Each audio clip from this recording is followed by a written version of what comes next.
hello my dear students आज आम आलोचना करिम दशम श्रेणी गणितर रिविजन चैप्टर है अनुकूलनी R1 क्वेश्चन नम्बर 1 तल कोणतो अनुपात एकटा समानुपात हब इयाते किछुमान अनुपात दिया आछे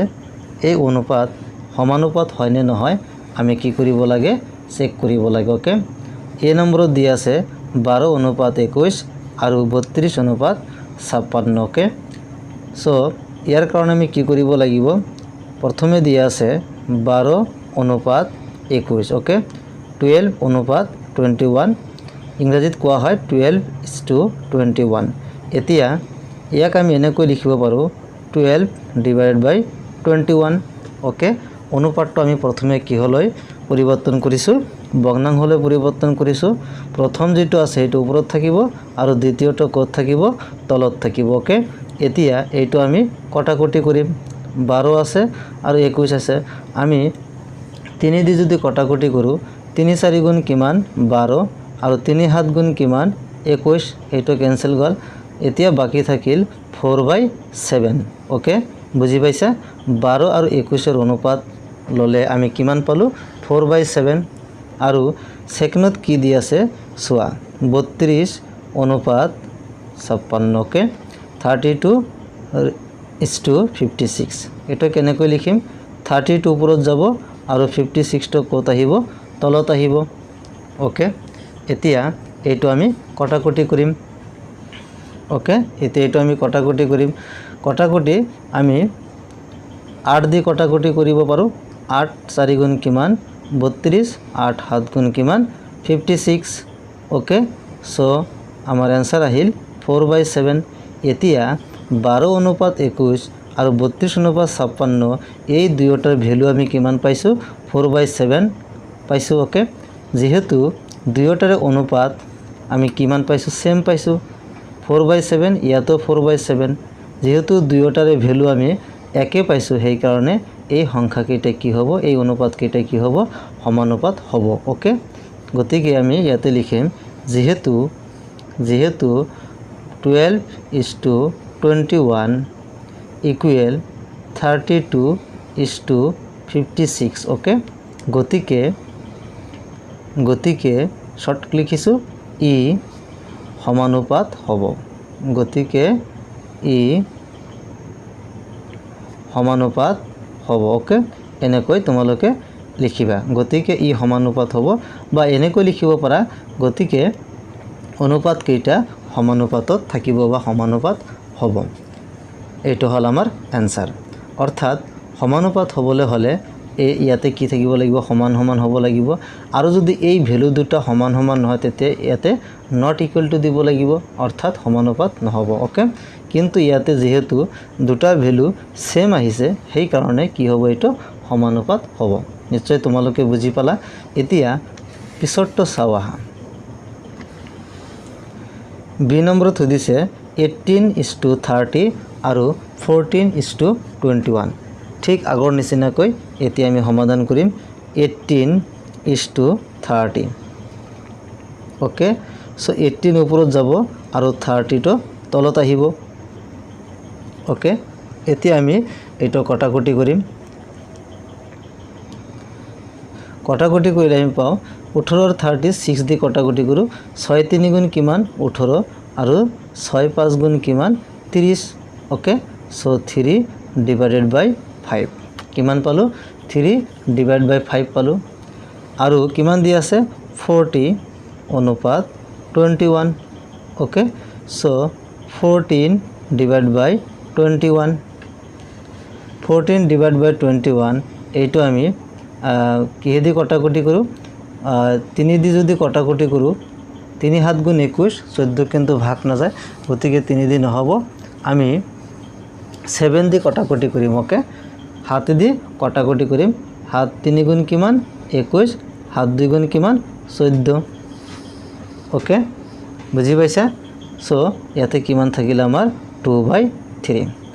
এতিয়া সোয়া ইয়াতে পালো এইটোৰ অনুপাত আমি পাইছো 3/5 আৰ ইয়াৰ ভ্যালুটো পাইছো আমি 2/3 গতিকে এই দুটা সমান হোৱা নাই ओके গতিকে আমি কি লিখিব পাৰো যেহেতু 18 অনুপাত 30 নট ইকুৱেল টু কিয় নট ইকুৱেল টু কাৰণ এই ভ্যালু দুটা সেম অহা নাই 14:21 ওকে এটো পালো গতিকে আমি লিখিব পাৰো গতিকে ই সমানুপাত নহব গতিকে ই সমানুপাত নহব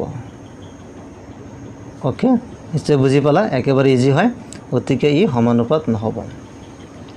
সি নম্বৰত দি আছে 22:33 আৰু 33:24 ওকে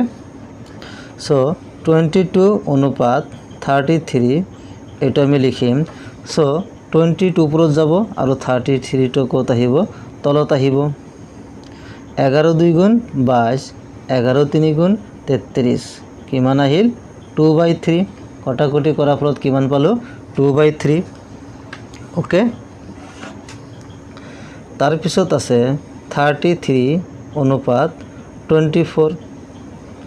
সো 33 টো ওপৰত যাব আৰু 24 টো কত আহিব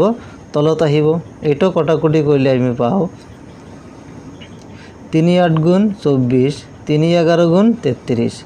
11 ডিভাইডেড বাই 8 এতিয়া সোয়া 2/3 আৰু 11/8 এই দুটা সমান হৈছে নেকি হোৱা নাই নিশ্চয় হোৱা নাই এটো বেলেগ বেলেগ আমি ভগ্নাংশ পাইছো therefore আমি লিখিব পাৰো যেহেতু আগৰ নিচিনাকৈ লিখিলে হল যেহেতু 22:33 not equal 33:24 সমান নহল গতিকে ই সমানুপাত নহব ওকে গতিকে ই সমানুপাত নহব সো একেবাৰে ইজি হয় এনেকৈ তোমালোকে সমাধান কৰিবা ডি নম্বৰত দিয়া আছে 24:28 আৰু 20:25 ঠিক আগৰ নিচিনাকৈ কৰি যোৱা 24:28 ইকুৱেল 24 ওপৰত যাব আৰু 28 টো তলত আহিব ওকে এতিয়া আমি এটো কটাকটি কৰিম ওকে সো কটাকটি কৰিলে আমি ইয়াৰ ভ্যালুটো পাই আছো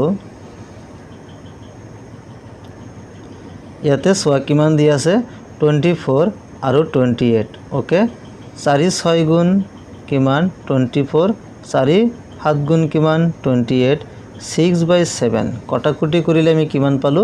6/7 ওকে তাৰ পিছত দিয়া আছে 20:25 ওকে সো 20 ওপৰত থাকিব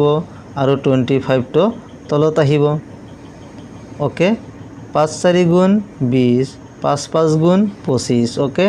কিমান থাকিল 4/5 ইয়াতে 6/7 আৰু 4/5 নিশ্চয় এই দুটা সেম হোৱা নাই ওকে আমি গতিকে লিখিব পাৰো যেহেতু 24:28 not equal to যেহেতু সমান নহল সেইকাৰণে not equal to 22:25 গতিকে ই সমানুপাত নহয় গতিকে ই সমানুপাত নহয় ওকে নিশ্চয় বুজি পালা একেবাৰে সহজ হয় গতিকে এনেকৈ তোমালোকে এব সমাধান কৰিবা তাৰ পিছত সোয়া পৰৱৰ্তী ভিডিঅ'টোত আমি কোৱেশ্চন নম্বৰ 2 ৰ পৰা ষ্টাৰ্ট কৰিম তোমালোকে চেনেলটো সাবস্ক্ৰাইব কৰি ৰাখিবা এনেকৈ আমি প্ৰতিটো টপিক কভাৰ কৰিম জেনাৰেল মেথছৰ আৰু বাকি সাবজেক্ট যিবোৰ আছে সকলোবোৰ আমি আলোচনা কৰিবলৈ যত্ন কৰিম তোমালোকে চেনেলটো সাবস্ক্ৰাইব কৰিবা আৰু বন্ধু বান্ধৱীৰ লগত শেয়াৰ কৰি দিবা